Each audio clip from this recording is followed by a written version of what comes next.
So I also have to say that emphatically, I am here because of my own mentors, because of the ways that they have really supported me. I would say that my sense of who a mentor really is, though, has shifted and has become more fluid the longer that I have been teaching. So early on, I really needed an advice giver. I often was too tired and too overwhelmed to kind of coach myself, right? To cognitively coach myself to a greater understanding. I was just kind of exhausted. But since then, I have really needed a tribe. And the really cool thing, those advice givers really quickly became my earliest collaborators. And I've asked two of them to weigh in on our next question. So here it is. First of all, here's the question. Dear Sarah, what happens if I don't get off to a good start? Sincerely, what if? So two different mentors responded to this. The first one is a longtime mentor. Her name is Michelle Tremmel. Now she is a professor at Iowa State University in Ames, Iowa.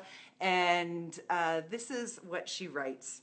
She says, like writing, teaching is recursive. And the heart of the practice is giving an idea a try, seeing how it goes, checking in with students and reflecting on the experience. If a teacher gives a sincere effort, that's the first step. In reflection, it often emerges that although the intention was sound, the planning wasn't careful and detailed enough. So that might be the first place to start in revision. Most of all, though, we teachers are often our worst enemies, too critical of ourselves and our students and too afraid of failing. But if we can instead be kind to ourselves and say, this failed, but that's okay. And I learned some things to do differently. I'll try those next. I once heard a teacher ask the late poet William Stafford, what do you do when you experience writer's block? He said this, I lower my standards and keep writing. In his answer, he didn't mean that he slacked off. Instead, that he put the critic aside and just wrote. I think teaching is like that too. Michelle, as always, your words are so full of wisdom. And I think that the way you talk about the impact of that self-critic's voice, how it's like writer's block, makes so much sense because one of the worst feelings in trying to get better at this work is paralysis. It's that feeling of getting stuck that plays the worst head games. But I have to say to you, first-year teacher, even if you're failing, you're still moving. And that means you're still in it. I also asked my now retired principal, former principal, Bruce Hookey, to respond to the same question. And he offers some special perspective, not just for the teacher, but for all of those other folks in the building who are supporting that new teacher. This is what he writes. He says, it's not unusual for first-year teachers to feel like they are struggling. As administrators, we always hope new teachers will feel like they can ask for assistance from us at any time. We want teachers to realize that our job is to help.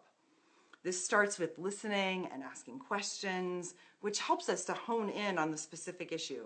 We know that teachers struggle, and it has nothing to do with lack of ability.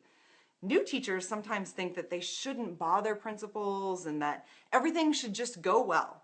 But on the contrary, we want new teachers to seek us out.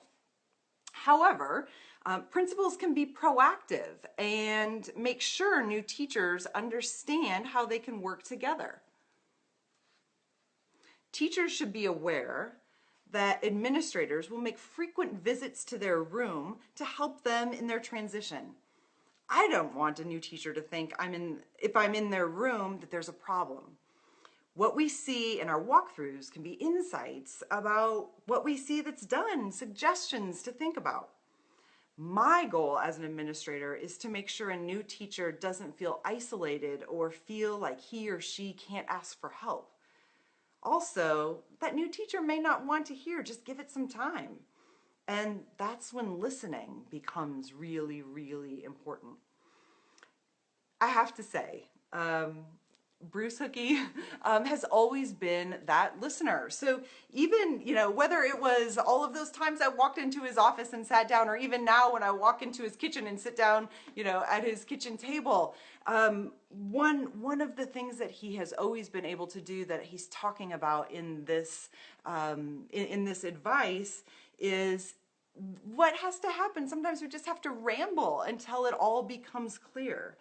And sometimes, many times, mentors don't have to say anything at all. They just have to be willing to be a witness to the